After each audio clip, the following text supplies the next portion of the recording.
Linisin ang buwis ng iyong kapwa. Hugasan ng iyong putik sa mukha.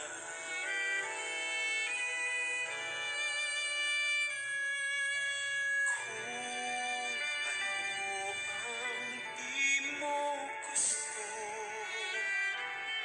huwag gawin sa iba. Kung ano ang iyong inutang, ay siya ring kabayaran.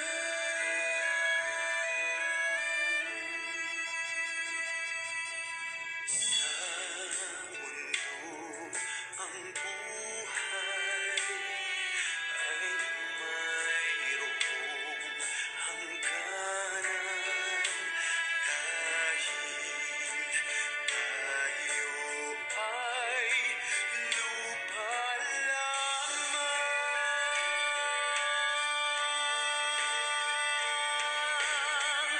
Kaya't pilitin mong ika'y magbago, habang may panahon ika'y magbago. Pagmamahal sa kapwa ay isipin mo.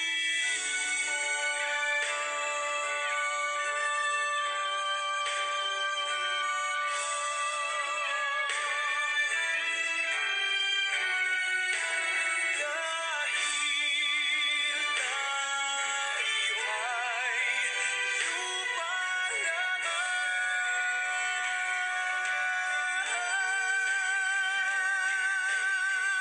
Kaya't pilitin mong ika'y magbago, habang may panahon ika'y magbago. Pagmamahal sa kapwa ay isipin mo.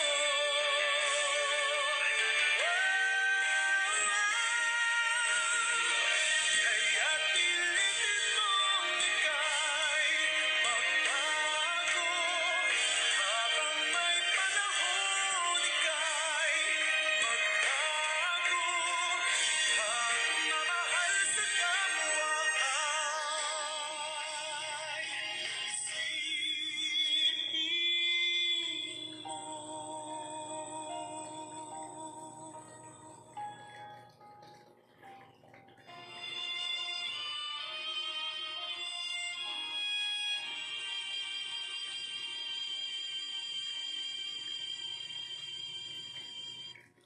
Tayo po ay manalangin sa ngalan ng Ama at ng Anak ng Espiritu Santo. Amen. Purihin ka mong Diyos na makapangyarihan sa lahat, nagpupuri at nagagalak ang aming puso sapagkat panibagong araw na naman ang iyong ibinigay. Marami pong salamat, Panginoon, sa pagkakataon na ibinibigay mo sa amin upang makarinig ng iyong mabuting balita araw-araw. Humingi po tayo ng kapatawaran sa ating Ama sapagkat tayo nagkasala sa nakalipas na oras. Tawarin mo ako, Lord, sa aking mga pagkukulang, kasalanang nagawa sa mga nakalipas na oras. Ano pa man ang aking nasabi, naisip, nakilos sa aking kapwa, alam ko, Lord, ay sa iyo ito ay ginawa. Tawarin mo po ako. Linisin mo po ang aking puso, ang aking espiritu. In Jesus' name, ikaw po ang manahan. Diyan mo po ako ng kababaang loob. Gamitin mo po akong instrumento lamang na daluyan ng iyong mabuting balita. Sapagkat kahit ako ay nakikinig sa iyong mensahe, kailangan ko, Panginoon, na hindi ang kalooban ko, kundi ang kalooban mo ang masunod. Kayo din po ang panalangin ko sa mga makaririnig ng iyong mabuting balita. Ipuin mo po ang kanilang espiritu. Ano po man ang mga problema, balakid, stress, na meron ngayon sila, in Jesus' name, Lord. Tanggalin mo ito, Panginoon, lalo na sa mga oras na ito na live ang banal na espiritu. Sapagkat nananalig kami na kapag pinag-uusapan ang tungkol sa mga salita, naririto ka, Panginoon, sa aming kasama ka namin, Panginoon. Patuloy kang kumilos sa mga susunod pang oras. ikaw ang maghari sa aming puso. Dahil ikaw naman ang dahilan kung bakit may panibagong umaga. Ang lahat ng ito'y dalangin ko sa iyo, Ama, sa pangalan ng Anak, kaisa ng Espiritu Santo. Amen. So, welcome po sa The Word of God Everyday Facebook Live. So, ang layunin po ng Facebook Live na ito ay ipalaganap ang mabuting balita, kung ano man yung gospel sa simbahan ng everyday po. Kasi alam naman natin na hindi na tayo makapagsimba agad ganun kadali dahil sa mga quarantine na nangyayari sa atin. And of course, ang second layunin is yung maging daily gospel natin siya. Pagkain ng ating espiritu, kailangan natin yan, lalo na sa panahon na ito. Kailangan natin na busog ang ating espiritu sa salita ng Panginoon na isa sa buhay natin. At higit sa lahat, pangatlo, magkaroon po tayo ng transformation. Hindi naman po magkakaroon ng gospel everyday kung para ganun lang, para mapakinggan lang, no? Hindi. Ang gusto ng Diyos may mabago sa ating buhay. Sa pamamagitan ng kanyang mga salita, ang kanyang mga salita na mapaghimala. May mangyayari at mangyayaring kabutihan sa ating buhay kung ito ay ating susundin. Amen? So, ngayon po ay August 15, 2020. Salamat na naman sa Panginoon. Papuri at kagalakan sapagkat sino bang aakalain natin na bibigay pa ni Lord yung August 15? Pwede namang hindi. So, ang kinabukasan natin ngayon, di natin sigurado. Hindi natin alam sa pagpumasok ba ang December, no? Malapit na ang Pasko, no? Si Santa Claus ba naka-face shield din at naka-mask? May mga bata pa bang magkakaroling sa atin sa December? Tayo ba'y makakapunta pa kay Ninong at Ninang? Di natin alam, no? Only God knows kung ano mangyayari sa kinabukasan. Kasi nasa new normal na tayo. So, kailangan lagi tayong handa. Dahil maraming sorpresa pa ang darating na ikagugulat natin. Marami pang sakuna na darating sa mundo. Pero, ang good news, sa kabila ng lahat na yan, inihanda tayo ng Diyos na magbalik loob sa Kanya. Para anytime that Jesus will come, o kaya bigla tayong kunin ng Panginoon sa oras na hindi natin alam, handa tayo. Sapagkat dito sa mundo, nakiki-apartment lang tayo dito. Hindi ito yung totoo nga na tahanan natin. So, higit sa lahat, paghandaan natin ang tunay nating tahanan kasama ang Ama sa langit. So, ngayon po, pagninilaya natin ang mabuting balita. At kumbaga sa pagkain, bubusugin tayo ng Panginoon sa kanyang mensahe. So, sana po makinig tayo mabuti at magkaroon po tayo ng reflection kasi ang gospel, nandiyan dyan yan para palakasin ang ating spiritual na kaugnayan sa Panginoon. Sapagkat bilang tao, di lang tayo katawang lupa, may espiritu tayo, may kaluluwa tayo. So, baka nakakalimutan natin yung espiritu natin, no? Kamusta na ba? Buhay ba? O baka naman patay? Buhay pisikal, patay spiritual. Huwag naman po sanang ganun.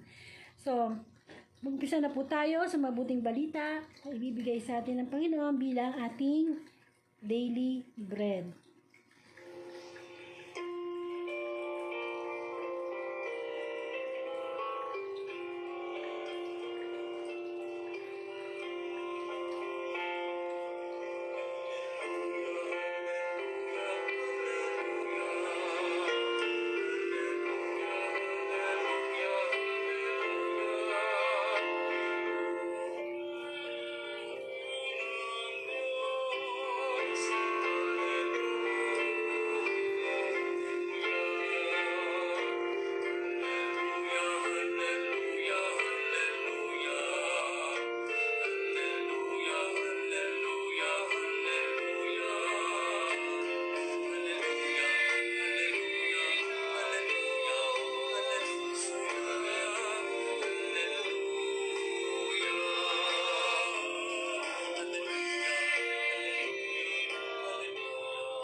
So, ang mabuting balita ayon kay San Lucas. Amen? Papuri sa iyo, Panginoon.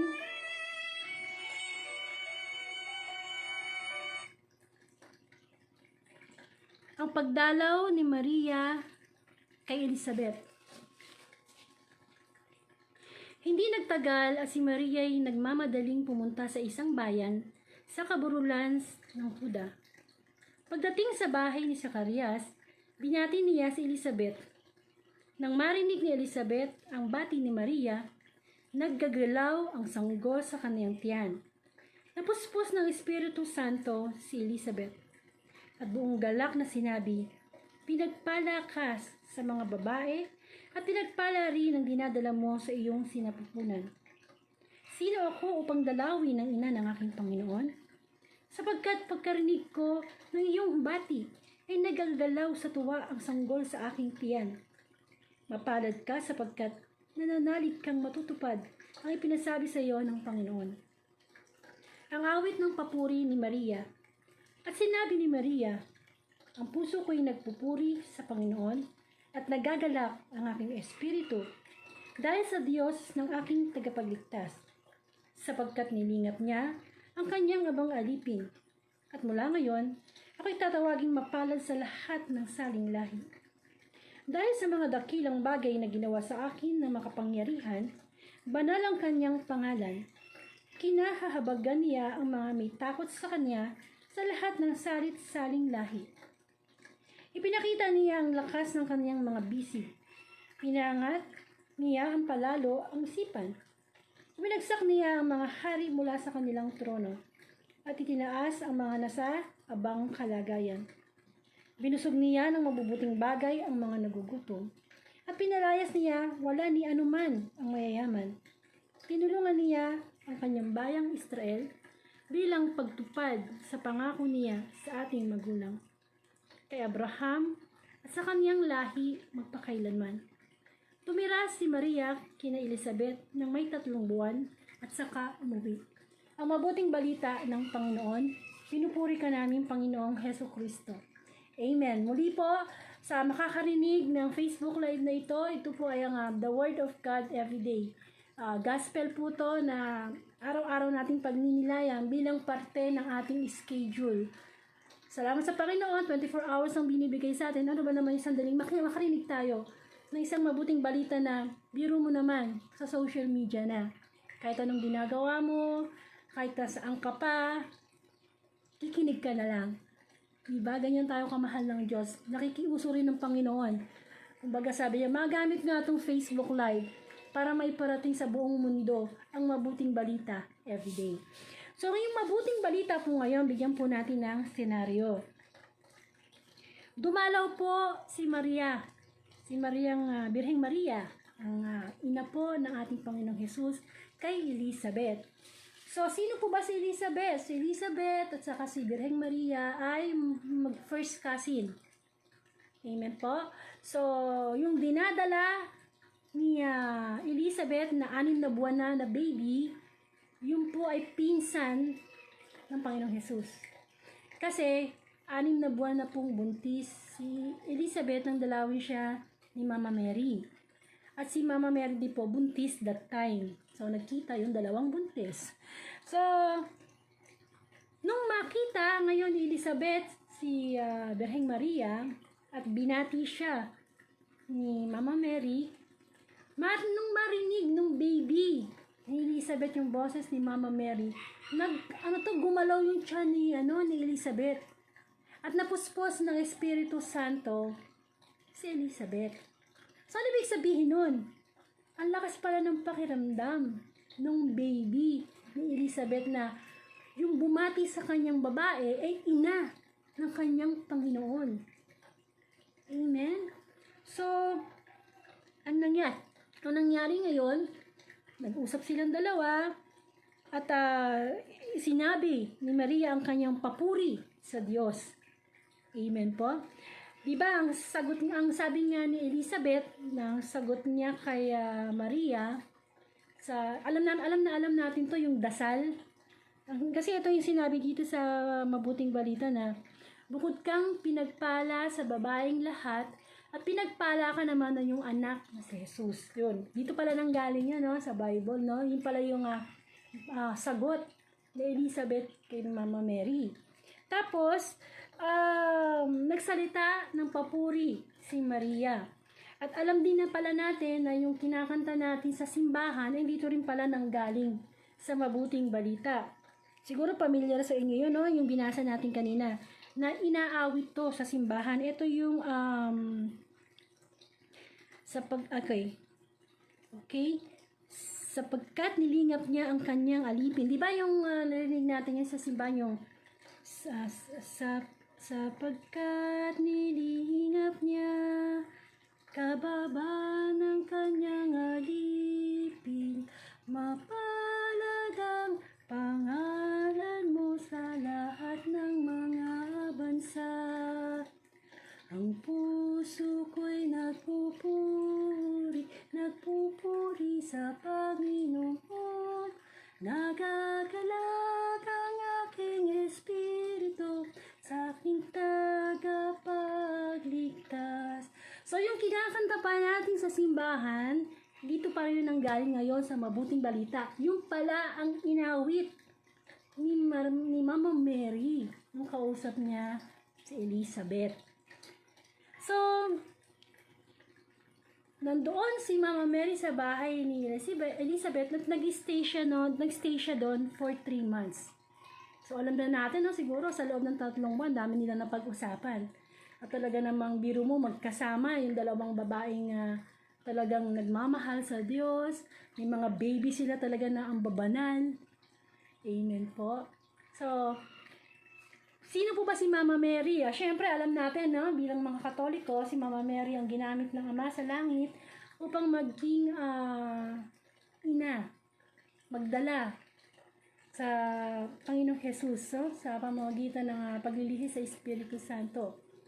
At si Mama Mary, wag po nating hahayaang hamakin ng iba na sabihin na, ay, si Mama Mary, tao lang yan. Huwag niyang sambahin, huwag niyang dasalan. Diretso lang kayo kay God. Wag po natin hahayaan na hamakin. Hindi naman tayo makikipag-away, no? Pero ipagtanggol natin si Mama Mary, sapagkat si Mama Mary, ang bagong ina ng buong sanlibutan. Kasi ang una nating naging ina ay si Eva. Ay alam naman po natin si Eva ay nahulog sa tukso. Kaya ang nangyari, nagbigay uli ang Ama sa langit ng panibagong babae na pwede nating tawagin ina sa pananampalataya. At yun nga ay binigay niya ay yung ina ng ating Panginoong Jesus. Sino tayo para maging anak ng Mama Mary? Parang si Jesus ang yata deserve na maging nanay siya kasi hindi naman makasalanan si Panginoong Jesus, tayo makasalanan. Pero ultimo ina ng Panginoong Jesus, ibinigay niya sa atin. Ganun tayo kamahal ng Diyos. Amen po. At siyempre, si Mama Mary, siya yung nagpakita ng malaking pananampalataya at pagsunod sa Diyos. Saan ka ba naman nakakita na isang dalaga, walang asawa, pagbubuntis? During that time, talagang machichismis siya. Diba? Hindi ba sila kasal ni Jose? Buntis na siya. Pero wala siyang pakialam. Ang mahalaga sa kanya, masunod niya ang kalooban ng Panginoon. At si Mama Mary, siya yung bukod tanging pinagpalang babae. Very special siya. Kumbaga, meron siyang tinatawag na preservative grace. O tinatawag na isang biyaya na hindi matatanggap ng kahit sinong tao o kahit sinong babae. Kasi siya isinilang sa mundo na walang bahid kasalanan hanggang siya ay kinuha na. Wala, hanggang sa pumunta na siya sa langit. Wala talaga. Syempre, hindi naman kukuha ang Diyos Ama ng babae na marumi o makasalanan. So talagang malinis na malinis ang kalooban ni Mama Mary. Nabuhay siya sa pagsunod sa kalooban ng Diyos. Amen. So, at si Elizabeth naman, siya naman yung nanay ni Juan Bautista. Yan, si Juan Bautista. So, ngayon, ang ating hashtag ay #nagpupuri at nagagalak. So, i-connect po natin yung mabuting balita sa hashtag natin, no? So, tayo, sino po ba sa atin ngayon ang masasabi natin kamukha o kahawig o gustong gayahin ang ugali ni Mama Mary o kaya ang ugali ni Elizabeth? Kasi si Mama Mary talagang siya, 100% talagang susunod sa Diyos. 100% yan. Yan ang katangian ni Mama Mary. Talagang masunurin siya. Meron siyang mababang kalooban. Tayo, bilang mga babae, ganun ba tayo? Tayo ba'y masunurin? Tayo ba'y masasabi natin mapagpakumbaba? Kamukha ni Mama. May mga katangian ba tayo na masasabi natin kamukha ni Mama Mary? O baka naman tayo si Elizabeth na yung bang malakas ang pakiramdam. Alam niya kung yung dumadating sa kanya ay mula sa Diyos o hindi. Na siya'y napupuspos ng Espiritu Santo. Tayo ba? Tayo ba'y napupuspos ng Espiritu Santo? Araw-araw ba Holy Spirit yun na sa atin? O baka pag nagkakasala tayo bad spirit yung pumupuspos sa atin? Kapag nanlilisik yung mata natin sa galit, kapag tayo ay nakafocus sa problema, hindi po tayo napupuspos ng banal na espiritu. Kasi kung makikita niyo po yung scenario sa Mabuting Balita, nag-usap yung dalawang buntis. Hindi pa nila nakikita yung mga baby nila. Pero si Elizabeth, kahit hindi pa niya nakikita yung baby, Jesus, na nasa tiyampa ng Mama Mary, nananalig na siya. So, ano ibig sabihin nun? Hindi applicable kay Elizabeth yung to see is to believe. Ay, kailangan ipanganak mo muna yung baby na yan para maniwala kung talagang buntis ka, whatever, no? Pero kahit nasa tiyampa ni Mama Mary si Jesus, nanalig na si Elizabeth na gumalaw yung tiyan niya May connection. Alam niyo yung may connection? Ibig ko sabihin, kapag, halimbawa ako, nagsasalita ako tungkol sa Diyos. Siyempre, mga spiritual na bagay ang pwede kong sabihin, mga kabutihan na gusto ipagawa ng Diyos. Maiintindihan lang ako ng kapwa ko na interesado din sa Diyos. Pero kung salita ko ng salita dito, pero ikaw, halimbawa na nakikinig, wala kang interes, hindi talaga tayo magkakaintindihan. Kasi magkakaroon ka ng sarili mong paliwanag. So, ganun din ang nangyari kay Elizabeth at kay Mama Mary. May connection sila spiritually. Amen po. Kaya nga sabi ni Elizabeth, sino ba naman ako? Kahit pinsan kita, Mary, sino ba ako para dalawin ako ng ina ng Panginoon? Parang tayo, no? Sino ba naman tayo para dalawin araw-araw ng Facebook Live? Para iparating sa atin ang mabuting balita. Alam nyo, itong Facebook Live na to, pagdalaw to ng Diyos sa ating mga puso. Araw-araw dinadalaw tayo ng Diyos. Bakit? Kasi gusto niya tayo mapuspos ng Espiritu Santo.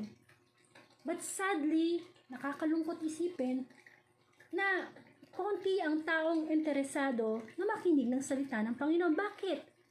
Kasi ang Diyos ay sinasamba sa Espiritu at katotohanan. Hindi natin nakikita kasi ang Panginoon. Kaya wala tayong time sa Kanya.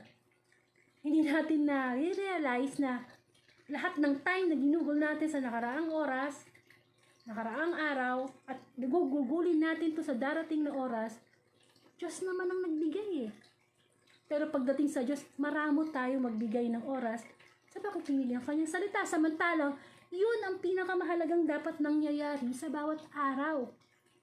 Huwag nating palalagpasin ng araw na hindi tayo nakarinig ng salita ng Panginoon. Kasi yung salita na yan ang magbabago sa buhay natin. Ang magpapatatag sa atin. Ang magpapaunawa sa atin natin na, dumadanas ako ng mga pagsubok sa buhay, pero may mga pangako ang Diyos. Amen. Wala na pong pinakamasarap na kausap kundi ang Diyos. Ginagawa na nga niya lahat ng paraan Facebook Live na nga lang, cellphone na nga lang Kahit nakapikit ka pa ngayon, pwede kang makinig. Pero dahil sa katigasan ng ulo at puso ng tao, ayaw pa rin. Siguro hihintayin ng tao na yung tipo na lumindol na lang bigla at saka maalala si Lord. O kaya yung tipo na patay na tayo lahat, nasa judgment day na tayo. Tsaka tayo siguro magkukumahog na magbalik loob sa Diyos. Huwag sana ganun kasi nasa huli ang pagsisisi. So sana kamukha tayo ni Elizabeth na pag dinalaw tayo ng salita ng Panginoon, tayo ay nagagalak. Nasasabik, excited. Kapag nagugutom nga tayo, ang tiyan natin kumukulo Talaga naman hahanap ng paraan para mabusog. bibili ng pagkain. Ganon din ang espiritu natin, nagugutom yan. Sana araw-araw hinahanap natin ang salita ng Panginoon. So, ngayon po, nagpupuri at nagagalak sapagkat ang mensahe po ng mabuting balita, dapat tularan natin yung mga karakter doon. Kamukha ni Mama Mary at ni Elizabeth na araw-araw, walang oras na hindi sila nagpupuri at nagagalak sa kabutihan ng Diyos. Tayo po ba sa buhay natin, ilang beses nating napuri ang Diyos? Ilang beses tayong nagalak dahil sa Diyos? O baka naman lumilipas ang araw na wala. Ang ating kasiyahan ay nakadepende sa mga material na bagay. Baka ang pinupuri natin, mga artista. Ay, minsan, ang artista ngayon, masabi natin hindi na rin kapuri-puri sapagkat ang ginagawang halimbawa ay hindi maganda. Pero may mga tao na pinupuri nila. Sasabihin nila na okay na yan. Acceptable na yan na society. Di ba? Iba na ang papuri ng tao ngayon, ibinibigay sa kapwa-tao na gumagawa na hindi maganda sa paningin ng Diyos, hindi kalooban ng Panginoon. Iba ang gustong papuri ng tao ngayon, no? Yung tipo ng papuri na magiging mataas sila, titingalain, yung bang sabihin, uy, ang ganyan ka, uy, ganyan ka, di ba? Pag sinabing pinupuri ka ng kapwa mo, masaya-saya mo. Hindi mo alam na dapat, anuman ang kabutihang nagawa mo, hindi ikaw yun. Dapat mo yung ibalik sa Diyos at sabihin mong salamat sa Diyos. Papuri sa Diyos, nagawa kong tumulong sa kapwa. Papuri sa Diyos. Nagawa kong hindi magalit sa kagalit ko. Nakapagpigil ako, nagkaroon ako ng self-control. Papuri sa Diyos. Nakapagluto ako ng pagkain namin ngayon, nakaraos kami kahit na pandemic. Papuri sa Diyos. Gising ako ngayon, every gising is a blessing. Papuri sa Diyos. Yung bang lahat ng meron tayo sa paligid, ultimang hininga natin, every beat of our heart, salamat sa Diyos, purihin. Siya kasi ang may bigay, may biyaya. Kaya lang nakakalimutan na nating purihin ang Panginoon sapagkat nakafocus tayo sa mga bagay na makapagpapasaya sa atin materially. Nagagalak ba tayo sa Diyos? O baka naman, depende Lord, kung maganda yung binigay mo magagalak ako. Kung hindi, ayoko.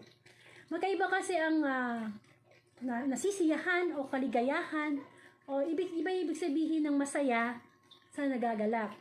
Yung or happiness versus joy. Magkaiba yon. Yung masaya, pang tao yun. Ibig sabihin, masaya ka lang kasi may sweldo ngayon, masaya ako kasi puno yung ref ko, masaya ako kasi papasyal kami, masaya ako kasi nanalo ko sa loto. Yun ang masaya. Pero yung joy o kagalakan, nagagalak ka kahit halimbawa wala kang pera, wala ka ng trabaho, nagagalak ka kahit na may sakit ka, nagagalak ka kahit may problema ka ngayon, nagagalak ka kahit nasa down moment ka. Yun ang tunay na kagalakan. Hindi siya nakadepende sa mga material na bagay. Ang kaso, pag dumadating yung problema, hindi tayo nagagalak. Nawawala lalo yung pagkakataon na magpuri tayo sa Panginoon. Minsan nga, nasisisi pa natin ang Lord. Lord, bakit ganito? Bakit ganyan? Yan ang huwag po natin gagawin. We should never question God. Hindi natin dapat tanungin ang Panginoon kasi perfecto ang Diyos. Tanungin natin ang mga sarili natin. Bakit ako may sakit ngayon? Kasi nag-abuso ka sa katawan mo, puro bisyo ka. Bakit kami hiwalay ng asawa ko ngayon? Kasi pinili mo desisyon mo yan bakit ganito? Bakit galit sa akin yung kapwa ko? Bakit wala akong trabaho? Sometimes yung mga bagay na problema natin, tayo din yung gumawa. Huwag natin isisi sa Diyos. Dahil ang Diyos, walang hangad sa atin yan, kundi mapabuti tayo. Inaabuso natin ang ating free will. Kaya nga, di ba, ang daming nahawaan na COVID ngayon. May mga namatay. Bakit? Sinasamantala natin ang ating free will. It's your choice kung gusto mo mag-mask pag lumalabas or not. It's your choice kung gusto mong lumabas pa rin. Kahit na ikaw ay senior citizen na, kahit ikaw ay kabataan pa, bawal na nga. It's your choice. Sometimes, lang naman, 1 plus 1 equals 2 naman na may panganib, pero ginawa mo pa rin. Amen? Sa bawat gagawin natin, lagi nating isipin na mabigyan ng papuri ang Diyos. Kahit sa simpleng bagay lang. Abay, magluluto ako ngayon ng sinigang. Salamat Diyos. Kasi salitang pagpapasalamat, pagpupuri sa Panginoon eh. Naku, kumpleto na ito, makakaluto na ako ng sinigang. Pagkatapos, habang niluluto mo yun, ang saya-saya mo. Bakit? Kahit pinagpapawisan ka na, kahit di ba, ikot-ikot ka na sa kusina, masaya ka, nagagalak ka. Kasi galing yun sa Diyos, binigyan ka niya ng lakas para makapagluto, masilbihan mo ang iyong pamilya, na yung pamilya mo, ang nasa isip mo, ang pinagsisilbihan mo, ang Diyos. Instrumento lamang yung pamilya. Ang point natin dito is, ano man ang gagawin natin sa buhay natin sa bawat araw, isipin natin lagi natin ginagawa para sa Diyos. Kapag tayo nagsasalita, ang lumalabas dapat sa ating bibig, yung nakakapagbigay papuri sa Panginoon. Amen? Yun ang gustong sabihin sa atin ng mabuting balita. Gayahin natin, tularan natin si Maria at si Elizabeth. Punong-puno sila ng pagpupuri. Actually, hindi lang punong-puno. Over. Parang wala nang paglagyan. Amen? Biro mo 3 buwan nagstay si Maria sa bahay ni Elizabeth. Pero ang Panginoon, hindi tayo binibigyan ng buwan.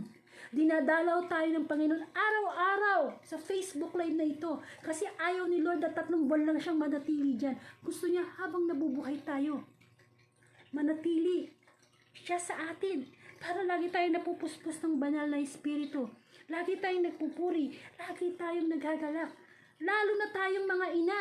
Tayo ang ilaw ng ating tahanan. Dapat binibigyan natin ng liwanag ang ating mga anak, ang ating ama, ating tatay, nanay, asawa, o sino man, kapwa. Kasi tayo ilaw ng tahanan eh. Kaya dapat tayo bilang sa isang pamilya, tayo yung nangunguna na nakikinig ng salita ng Diyos. Kasi yun ang gagamitin nating liwanag sa ating mga anak para patungo sa landas ng kabutihan sa Panginoon. Turuan natin silang umibig. Turuan natin silang magpuri at magalak sa Panginoon. Amen? Ilaw tayo eh. Yun ang ibig sabihin ng ilaw ng tahanan. Si Mama Mary, napakaganda ng kanyang katangian. Pwede ba natin tularan yun? Pwede, bakit hindi? Hindi man tayo perfecto kamukha niya kasi bukod tanging pinagpala siya. Pero pwede nating tularan ang kanyang pagiging masunurin. Ay nako, the best. Wala na siguro pinaka-the best na katangian ng isang tao kundi yung masunurin.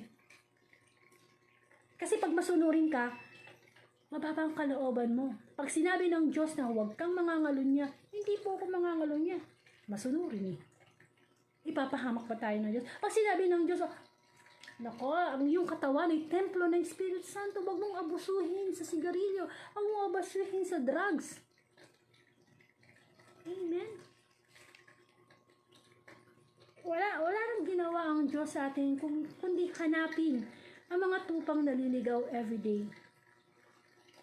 Kailangan lang natin na mag-practice. Ano naman yung sabi nila eh? Practice makes perfect. Practice makes perfect. Kapag lagi kang nagpupuri, nagpapasalamat sa Diyos, talaga naman, makakasanayan ngayon. Pero kung magang-maga pala panay ka ng mura, ang minumura mo ang Diyos, hindi ang tao. Instrumento lang yan. Kasi di ba sinabi sa banal na kasulatan, ano man ang gawin mo sa maliit mong kapatid, ginawa mo sa akin. So kung minumura mo yung kapatid mo, yung kapwa mo, minura mo Diyos. Pero pag gumawa ka ng kabutihan sa kapwa mo, ginawa mo yun sa Diyos. Amen po. Kapag ikaw ay nagchismis, nanghusga sa kapwa mo, ginawa mo yun sa Diyos. Sapagkat kung anong takala na ginagamit mo sa iyong kapatid, ganun din ang takalang gagamitin sa atin ang Panginoon. Sana maisip natin lagi na purihin ng Diyos kasi gustong, alam mo yon, ang sarap-sarap sa pandinig ng Diyos. Yung pinupuri siya. Siguro sabi ni Lord, bigyan mo naman tumawid lang siya ng kalsada. Nagpasalamat sa akin. Nagpuri. Nakakain bago kumain, nabusog. Nagdasal, nagpuri. Ilan ba sa atin ang nagdadasal bago kumain? O baka naman, ginagawa lang natin yung pagkain na wala, kain lang, tapos ang kwento. Tapos kanya-kanya ng punta kung saan gusto. Lahat ng meron tayo dapat nating ipagpasalamat. Actually, ang salitang salamat ay isang pagpupuri na sa Panginoon. At marami tayong pwedeng bagay na gawin, pwedeng magawa para tayo ay makapagpapuri sa Panginoon. Napakarami niyan, hindi mauubusan yan. Amen po.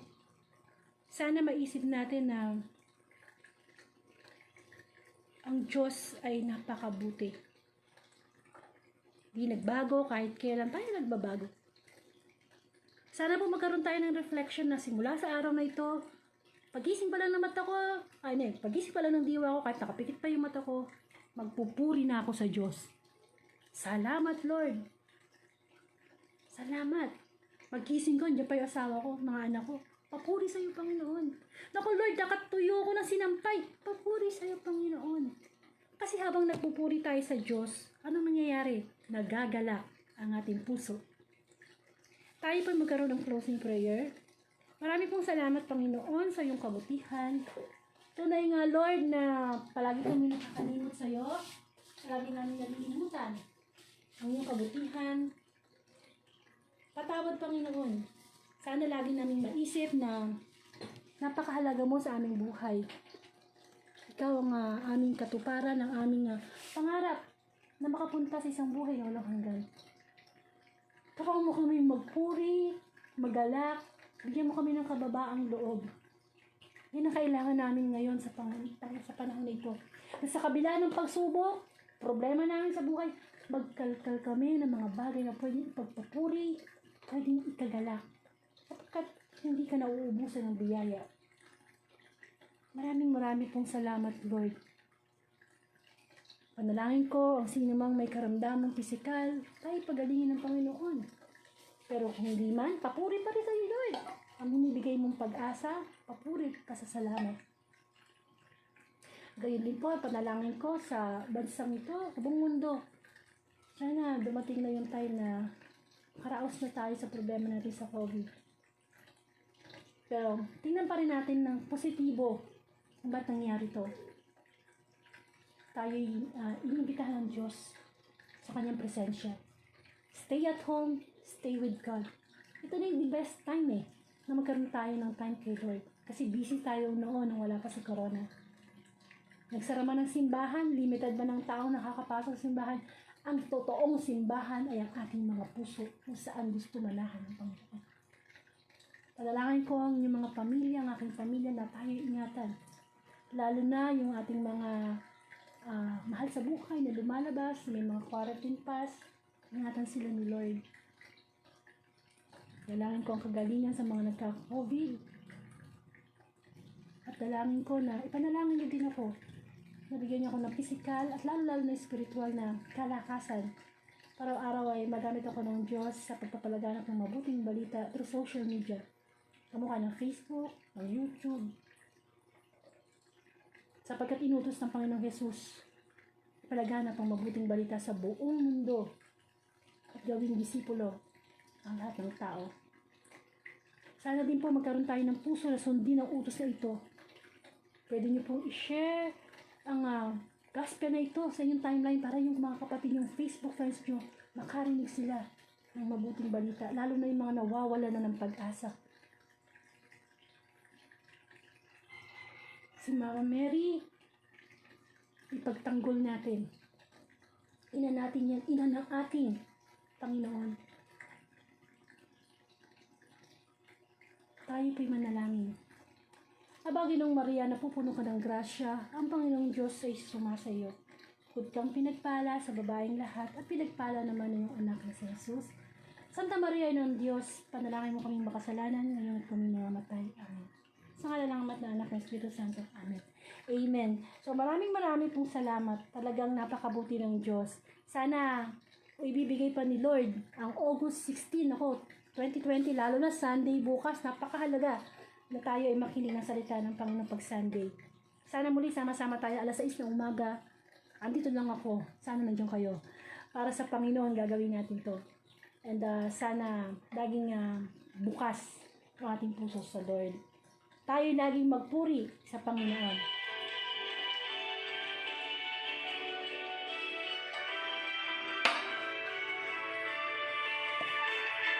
Puso ko'y nagpupuri sa Panginoon.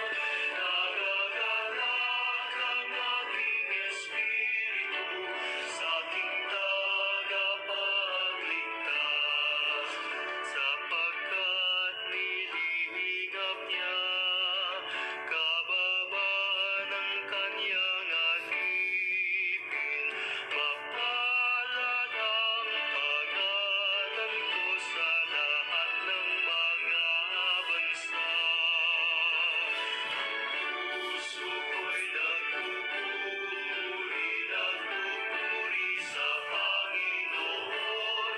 Nagagalak ang aking espiritu sa aking tagapagligtas, sapagkat gumawa ang Poon ng mga dakilang bagay. Banal sa lupa't langit ang pangalan ng Panginoon. Ang puso ko'y nagpupuri sa Panginoon. Nagagalak ang aking espiritu sa aking tagapagligtas. Luwalhati sa Ama, sa Anak at sa Espiritu Santo, kapara noong unang-una, ngayon at magpakailanman. Ang puso ko'y nagpupuri sa Panginoon. Nagagalak ang aking espiritu sa aking tagapagligtas. Nagagalak ang aking espiritu sa aking tagapagligtas. Purihin ang Panginoon sa ating tagapagligtas na talaga mang napakabuti. Muli po, sana po sa bukas, kung ibibigay pa ni Lord, no, kung wala pang second coming, at hindi pa tayo kukunin ni Lord bukas, magsama-sama po tayo sa Sunday Gospel. Alas 6 po yun ng umaga. Dahil alam naman natin na ang Sunday para sa Panginoon. Kung di tayo makapagsimba dahil sa higpit ng quarantine, sana po magkaroon tayo ng tawag dito time.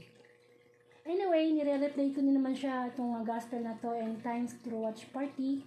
O kaya, kung gusto niyo, punta kayo sa YouTube channel ko na Angelica Dorde. Nandun po lahat yung mga nakaraang gospel. Pero higit sa lahat, mas maganda yung makinig ng live. Kasi parang nandun talaga yung presensya ni Lord. Maraming pong salamat and to God be the glory.